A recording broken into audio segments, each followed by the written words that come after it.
ও পয়গম্বর, দুনিয়ার জমিনের মধ্যে আমার গুনাহগার বান্দা বান্দিরা নফসের দুকায় পড়ে, শয়তানের দুকায় পড়ে আমি আল্লাহর নাফরমানি করেছিল।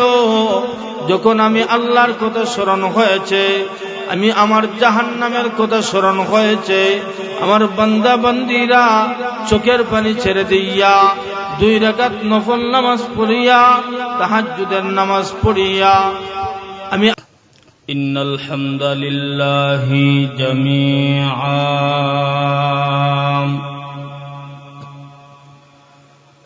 والصلاة والسلام على من لا نبي بعده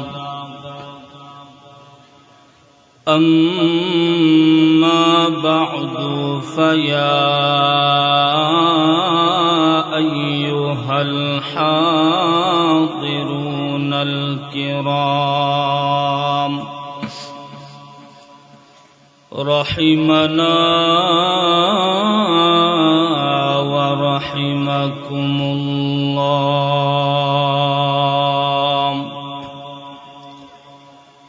أعوذ بالله من الشيطان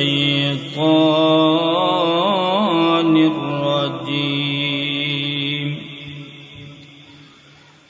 بسم الله الرحمن الرحيم.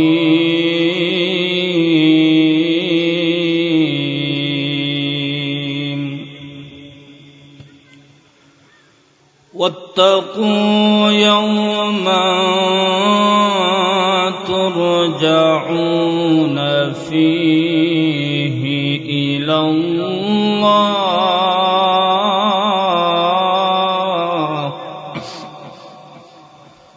ثم توفى كل نفس ما كسبت وهم لا يظلمون.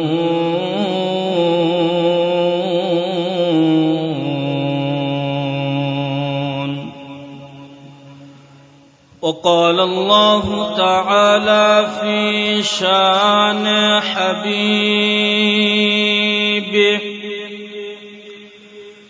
إن الله وملائكته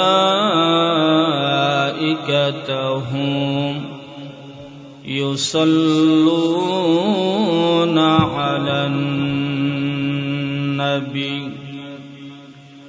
يا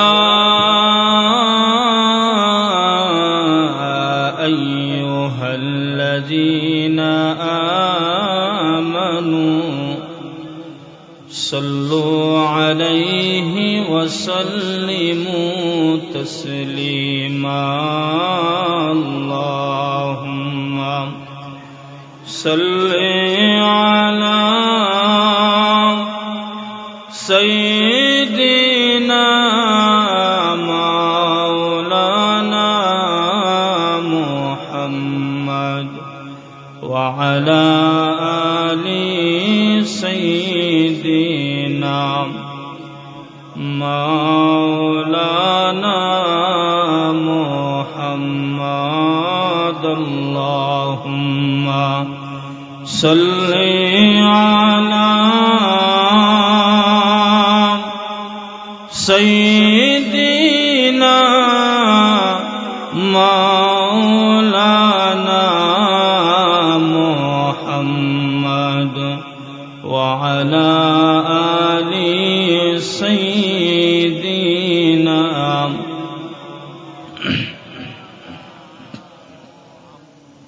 بلغ العلا بكماله كشف الدجى بجماله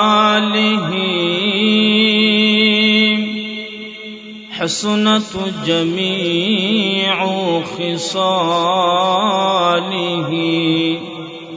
صلوا عليه وآله لا إله.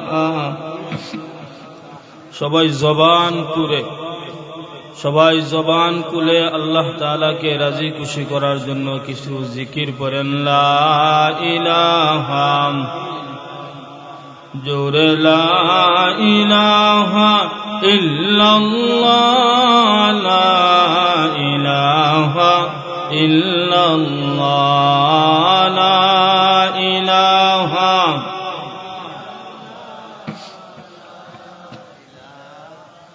ইল্লাল্লাহ, লা ইলাহা ইল্লাল্লাহ, লা ইলাহা ইল্লাল্লাহ, লা ইলাহা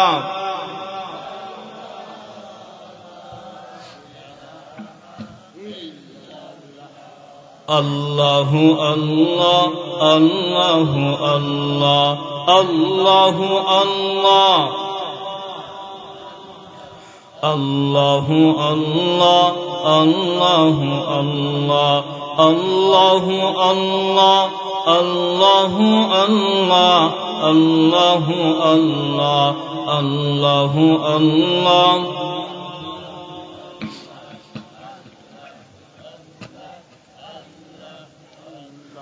লা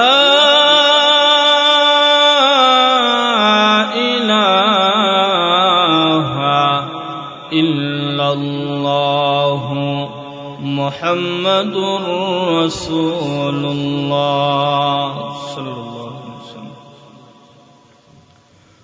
ঐতিহ্যবাহী চোরামলাব পশ্চিমপাড়া আফরাদবাড়ি যুব সমাজের উদ্যোগে আয়োজিত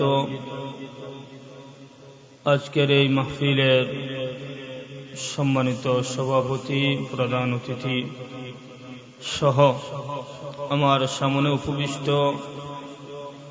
মুরব্বিয়ানে কেরাম, যুবক ভাইরা,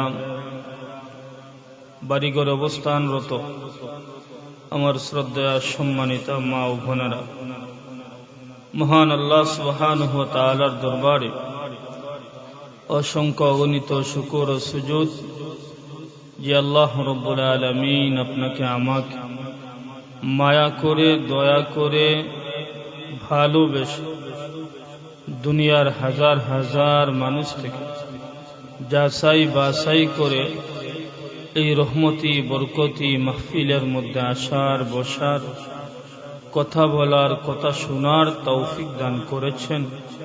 এই জন্য আমরা খুশি না বেজার? জোরে বলেন খুশি না বেজার? আরো জোরে বলেন খুশি না বেজার? সবাই খুশি তো ইনশাআল্লাহ? জোরে বলেন না ইনশাআল্লাহ?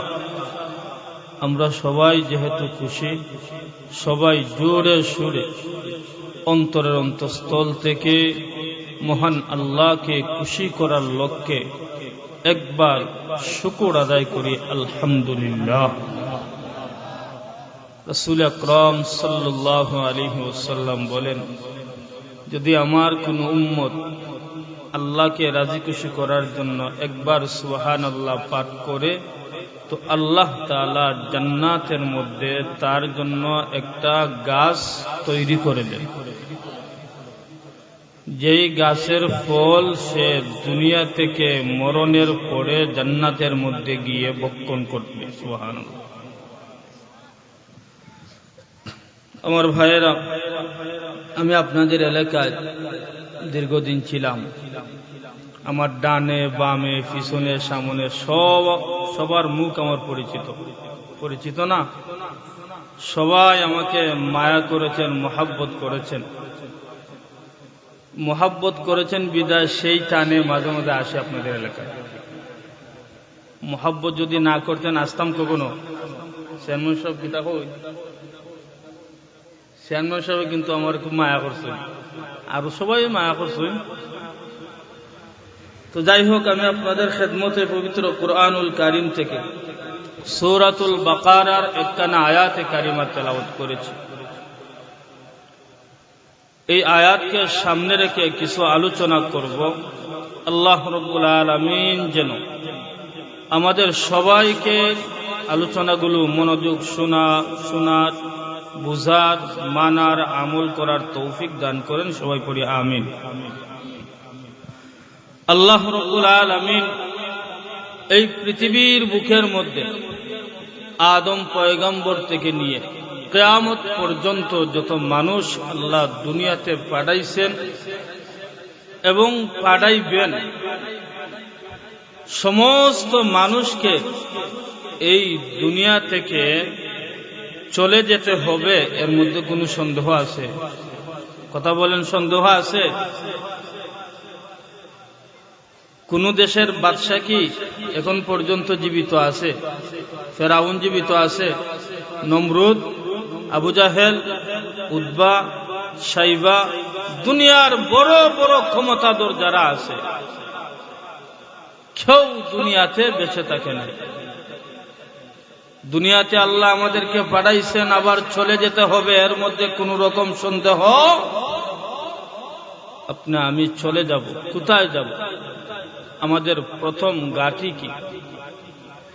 প্রথম ঘাঁটি জুড়ে বলেন কি? কবর। এই অন্ধকার কবরে আমাদেরকে যেতে হবে। দুনিয়ার বুকের মধ্যে মায়ের গর্ভ থেকে যেভাবে আপনি আমি কালি হাতে এসেছিলাম, শরীরে কোনো রকম জামা কাপড় ছিল না, আবার যখন দুনিয়া থেকে বিদায় নিব, মায়ের গর্ভ থেকে কালি হাতে আসছিলাম, আবার কালি হাতে ফিরে যেতে হবে, এর মধ্যে কোনো সন্দেহ না। আজ পর্যন্ত দুনিয়ার কোনো টাকাওয়ালা পয়সাওয়ালা টাকা পয়সা নিয়ে কবরে গেছে এমন কোন রেকর্ড আছে? এমন কোন রেকর্ড নেই। আল্লাহ রাব্বুল আলামিন কুরআনুল কারীমের মধ্যে বলেন, কুল্লু নাফসিন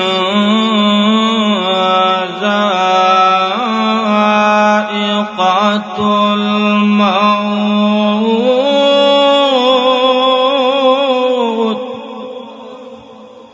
আল্লাহ বলেন, কুল্লু নাফসিন যায়িকাতুল মাউত, প্রত্যেক প্রাণীকেই মৃত্যুর স্বাদ গ্রহণ করিতে হবে।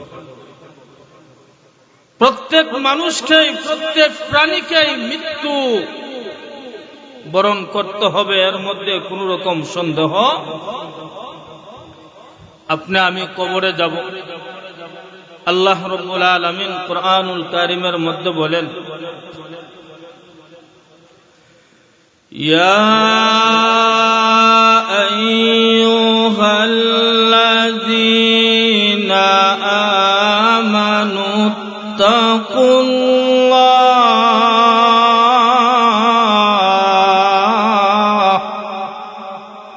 জুড়ে বলেন আল্লাহু আকবার।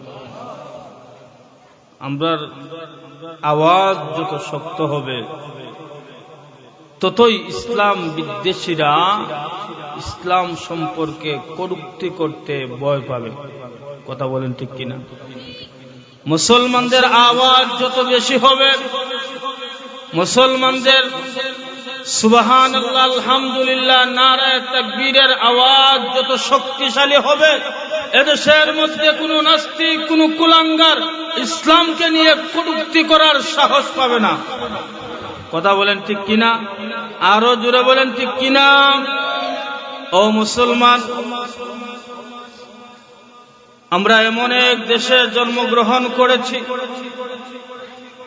যেই দেশের মধ্যে যখন ওই কোন নাস্তিক, কোন ইহুদি, খ্রিস্টান, কোন মুরতাদ, মুনাফিক যখন আল্লাহর নবীর ইজ্জতের উপর হামলা করে, আল্লাহর কুরআনকে নিয়ে কটূক্তি করে, নবীজির কলিজার টুকরা মেয়ে হযরত ফাতেমা রাদিয়াল্লাহু তাআলা আনহার ইজ্জতের উপর হামলা করে, সাহাবায়ে কেরামদের ইজ্জতের উপর হামলা করে, তখন ওই দেশের মুসলমানেরা, দেশের আপামর জনতারা উলামায়ে কেরামদেরকে সাথে নিয়ে নারায়ে তাকবীরের স্লোগান দিয়ে, মাথায় কাফনের কাপড় পরিধান করে আল্লাহু আকবার বলে ময়দানের মধ্যে বেরিয়ে যায়। কথা বলেন ঠিক কিনা? এই আল্লাহু আকবরের পাওয়ার আছে না নাই? জোরে বলেন আছে না নাই? সিলেটের জমিনে শাহজালাল মুজাররদ ইয়ামানী রহমাতুল্লাহি আলাইহি এসেছিলেন, নারায়ে তাকবীরের স্লোগান দিয়েছিলেন, নারে তাকবীরের স্লোগান দিতে দেরি হয়েছে, রাজা গৌর গোবিন্দর রাজপ্রসাদ ব্যঙ্গে তসতস হতে দেরি হয় নাই। পুরো বলেন না সুবহানাল্লাহ। এই জন্য আমাদের দেশের মধ্যে দেখেন মাঝে মাঝে নাস্তিকেরা ইসলামকে নিয়ে কটূক্তি করে কি করে না, কোরআনকে নিয়ে কটূক্তি করে কি করে না, ধর্মকে নিয়ে কটূক্তি করে। এই জন্য এদের বিরুদ্ধে আমাদের সদা সর্বদা কোনো দল নাই, কোনো মত নাই, সবাই ঐক্যমত ভাবে যারা কোরআনের বিরোধিতা করবে, হাদিসের বিরোধিতা করবে, ইসলামের বিরোধিতা করবে, আমরা সবাই তাদের বিরুদ্ধে কথা বলবো। কথা বলেন ঠিক কিনা? তো আল্লাহ রাব্বুল আলামিন বলেন, ইয়া আইয়ুহাল্লাযীনা আমানুত্তাকুল্লাহ।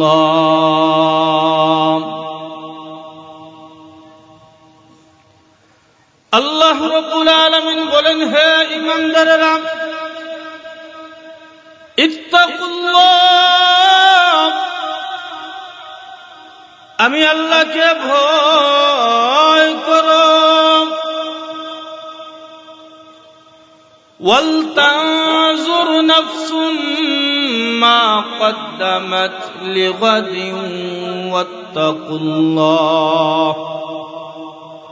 আল্লাহ বলেন, ওয়াল তানজুর নাফসুম মা কদ্দামাত লিগাদ। আল্লাহ বলেন, আগামী কালের জন্য তুমি দুনিয়াতে কি করতেছো একটু চিন্তা করো, ফিকির করো। আগামীকাল মানে অন্ধকার কবরের কথা বলা হয়েছে। আল্লাহ বলেন, হে দুনিয়ার বান্দা, এ দুনিয়ার বান্দি,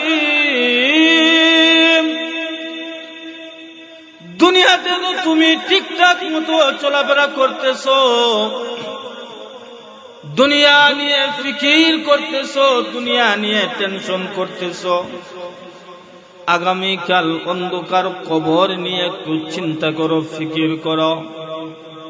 অন্ধকার কবরকে স্মরণ করে মালিকের কুদরতি কদমে সেজদায় পড়ে কান্দো।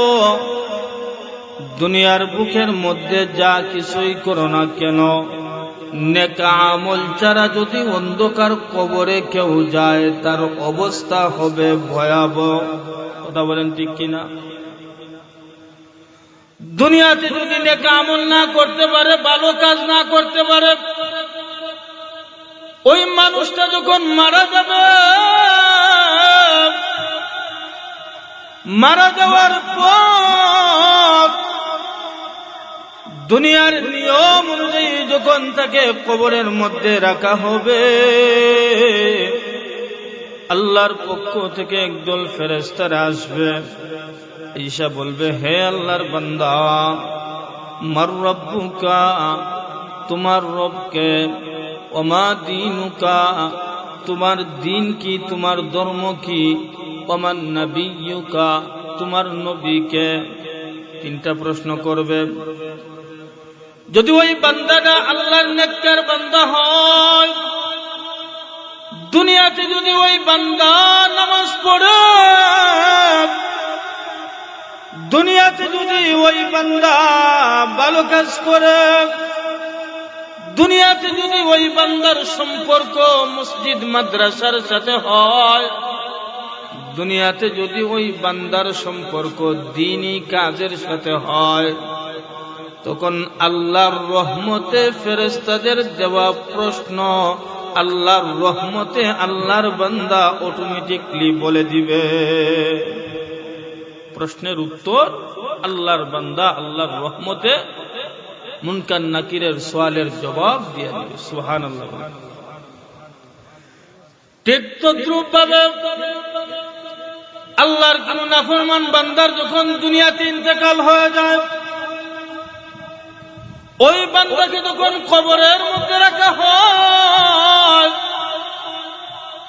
কবরের মধ্যে রাখার পরে আল্লাহ রাব্বুল আলামিনের পক্ষ থেকে ফেরেশতারা আয়েশা জিজ্ঞাসা করে, ও আল্লাহর বান্দা, মার রব্বুকা, তোমার রবকে, ওমা দীনুকা, তোমার দিন কি, তোমার ধর্ম কি, ওমান নবিয়ুকা, তোমার নবী কে। ফেরেশতারা যখন প্রশ্ন করে তখন ওই নাফরমান বান্দা বলতে থাকে লা আদরি লা আদরি, আমি জানি না, আমি জানি না। আল্লাহ রাব্বুল আলামিন তখন রাগে রাগান্বিত হয়ে ফেরেশতাদেরকে বলেন, ও আমার ফেরেশতারা, আমার ওই বান্দা, নাফরমান বান্দা, দুনিয়াতে আমি আল্লাহ বড় আদর করে, বড় মায়া করে আমি আল্লাহ দুনিয়াতে সৃষ্টি করেছিলাম, কিন্তু দুনিয়াতে যাওয়ার পরে আমার ওই নাফরমান বান্দায় আমার নাফরমানি করেছে। ও ফেরেশতারা, যাও যাও যাও, তার কবরের সাথে জাহান্নামের কানেকশন ফিট করে দাও। নাউজুবিল্লাহ।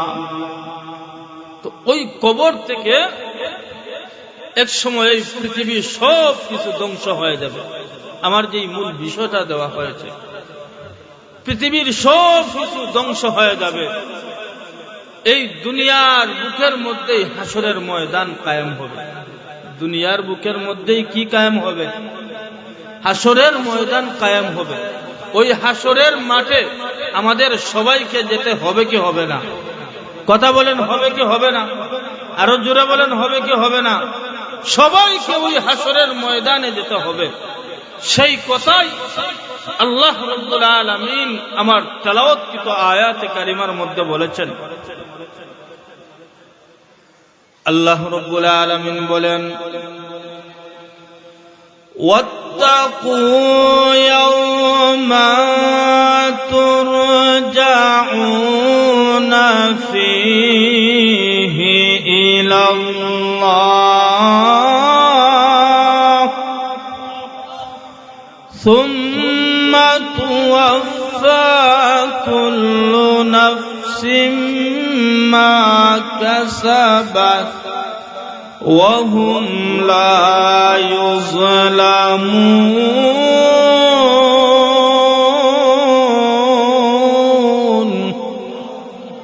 আল্লাহ বলেন, ওয়াত্তাকু ইয়াওম, হে দুনিয়ার বান্দা বান্দিরা, ওই দিনটাকে ভয় করো।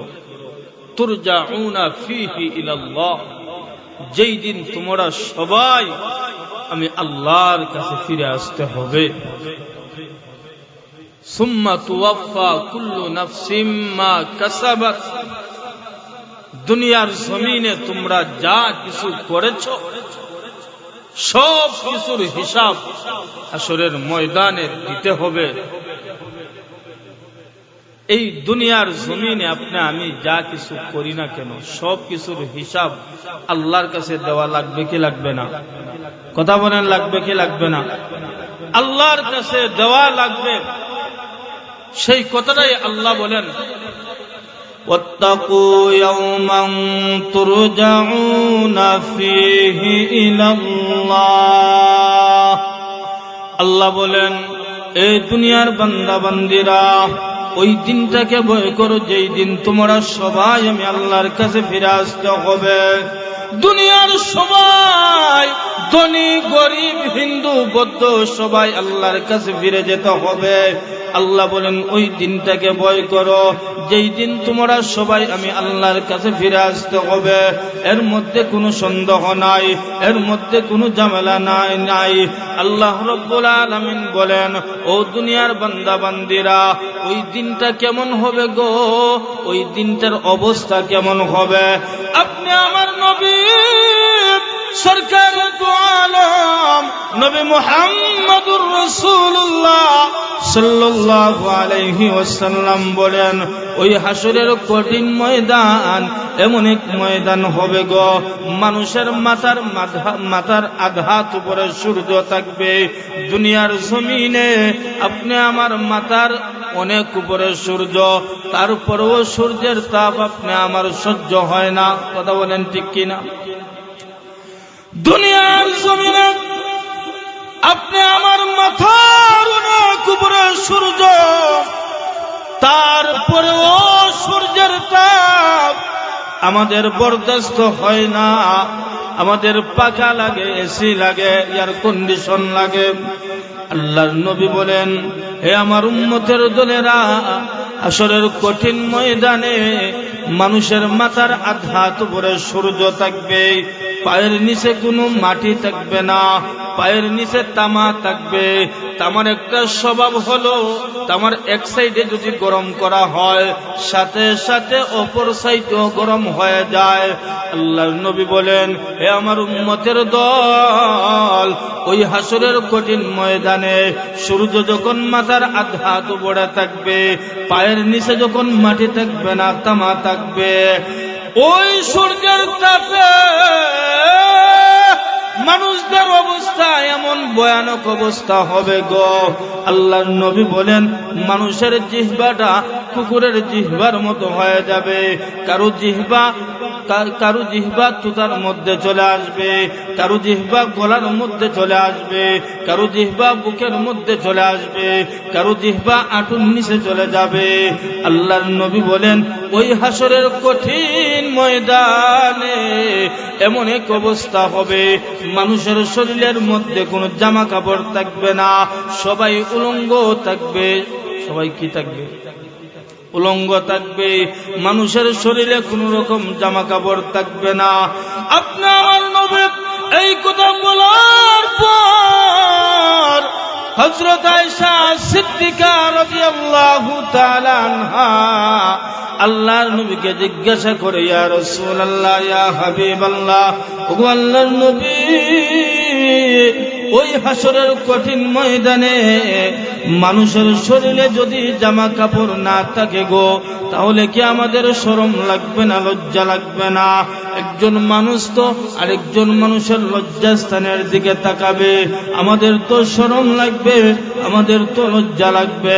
আল্লাহর নবী ডাক দিয়ে বলে, ওগো আয়েশা, ওই হাসরের কঠিন ময়দান এমন এক ময়দান হবে গো, একজন মানুষ আরেকজন মানুষের লজ্জাস্থানের দিকে তাকাবে দূরের কথা, তার নিজের গায়ে যে জামা নাই, নিজের শরীরের মধ্যে যে জামা কাপড় নাই, সেই খবরটুকু তার থাকবে না।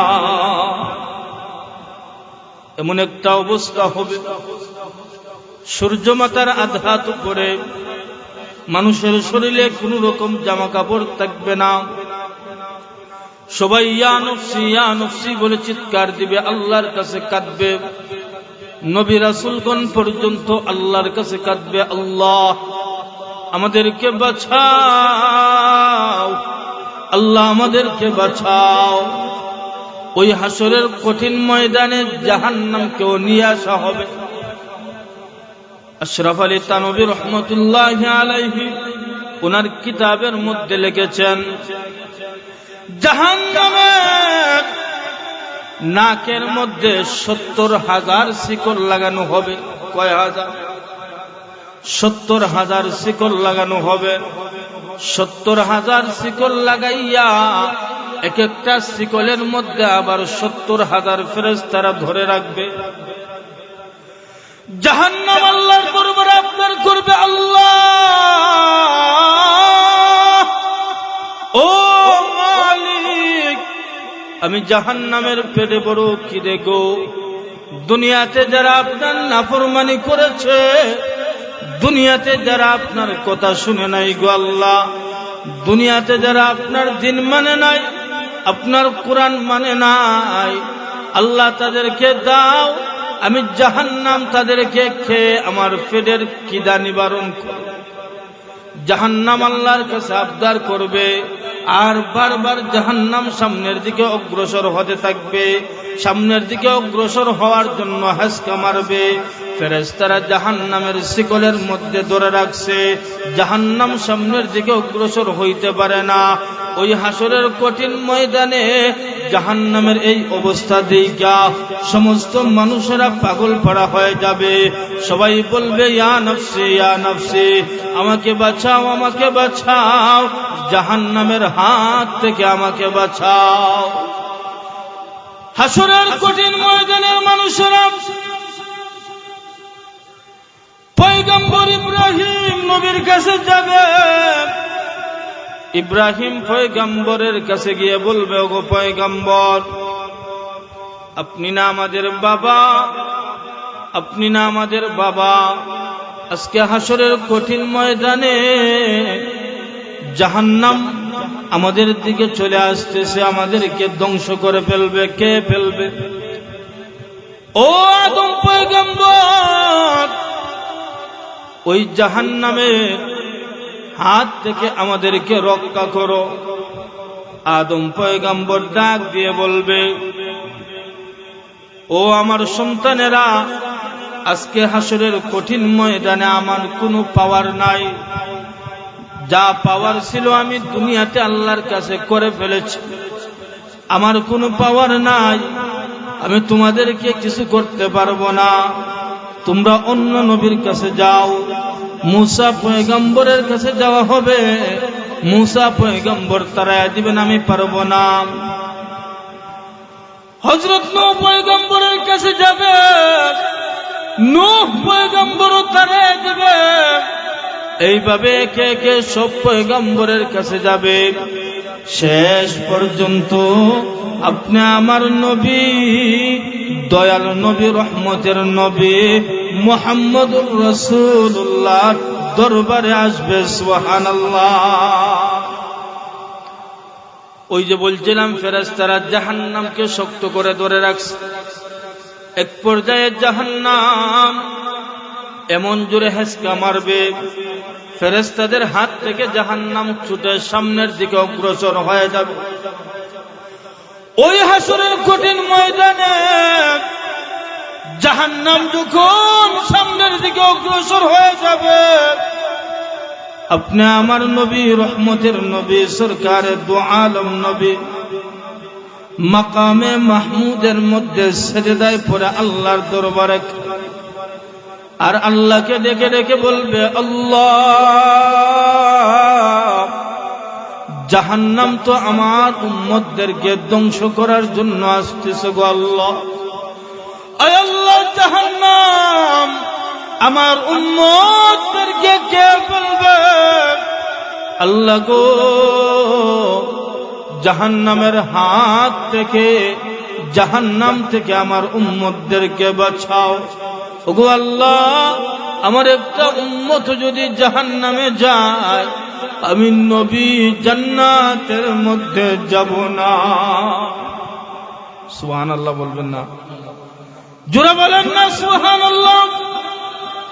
আপনি আমার নবী মাকামে মাহমুদের মধ্যে, আপনি আমার জন্য সাজদার মধ্যে পড়ে আল্লাহর দরবারে কাঁদবেন আর আল্লাহকে ডেকে ডেকে বলবে, ওগো আল্লাহ, আমার একটা উম্মত যদি জাহান্নামে যায় গো আল্লাহ, আমি নবী জান্নাতে যাব না, আমার উম্মতদেরকে বাঁচাও, জাহান্নাম থেকে আমার উম্মতদেরকে বাঁচাও। আপনি আমার নবী দোয়া করতে দেরি হবে, এমনিতেই দেখা যায় আকাশের মালিক আল্লাহ এক ফোঁটা পানি জাহান্নামের গায়ের মধ্যে নিক্ষেপ করছেন। যেই মাত্র এক ফোঁটা পানি জাহান্নামের গায়ের মধ্যে নিক্ষেপ করছেন, সঙ্গে সঙ্গে জাহান্নামের সামনের দিকে অগ্রসর হতে পারে না। সুবহানাল্লাহ বলেন, আরো জোরে বলেন সুবহানাল্লাহ। আল্লাহ এক ফোঁটা পানি জাহান্নামের গায়ের মধ্যে নিক্ষেপ করছেন, জাহান্নামের সামনের দিকে অগ্রসর হতে পারে না। জাহান্নাম দমকে দাঁড়িয়ে আছে। আপনি আমার নবী আল্লাহকে ডাক দিয়ে বলো, গো আল্লাহ, এক একটা রশির মধ্যে, শিকলের মধ্যে 70,000 ফেরেশতারা ধরা ছিল গো আল্লাহ। জাহান্নামের 70,000 শিকলের মধ্যে এক একটা শিকলে 70,000 ফেরেশতারা ধরেছিল গো আল্লাহ। ওই ফেরেশতাদের হাত থেকে জাহান্নাম দৌড়িয়ে আসলো। আপনি এমন এক ফোঁটা পানি জাহান্নামের গায়ের মধ্যে দিলেন গো আল্লাহ, যেই পানি দেওয়ার কারণে জাহান্নামের সামনের দিকে অগ্রসর হতে পারে না। ওগো আল্লাহ, এই পানিটা কোন বরকতময় পানি, এটা জান্নাতের পানি না আবে হায়াতের পানি? এটা জমজমের পানি না হাউজে কাউসারের পানি? ওগো আল্লাহ, এটা কোন বরকতময় পানি? এমনিতে আল্লাহ ডাক দিয়ে বলেন, ওগো পয়গম্বর, এটা জান্নাতের পানি না, এটা আবে হায়াতের পানি না, এটা জমজমের পানি না, এটা কোনো বরকতময় পানি না। এই পানিটা হলো আমার দুনিয়ার গুনাহগার বান্দা বান্দীদের চোখের পানি। আরো জোরে বলেন সুবহানাল্লাহ। ও পয়গম্বর, দুনিয়ার জমিনের মধ্যে আমার গুনাহগার বান্দা বান্দীরা নফসের দুকায় পড়ে, শয়তানের দুকায় পড়ে, আমি আল্লাহর নাফরমানি করেছিল। যখন আমি আল্লাহর কথা স্মরণ হয়েছে, আমি আমার জাহান্নামের কথা স্মরণ হয়েছে, আমার বান্দা বান্দীরা চোখের পানি ছেড়ে দিয়া 2 রাকাত নফল নামাজ পড়িয়া, তাহাজ্জুদের নামাজ পড়িয়া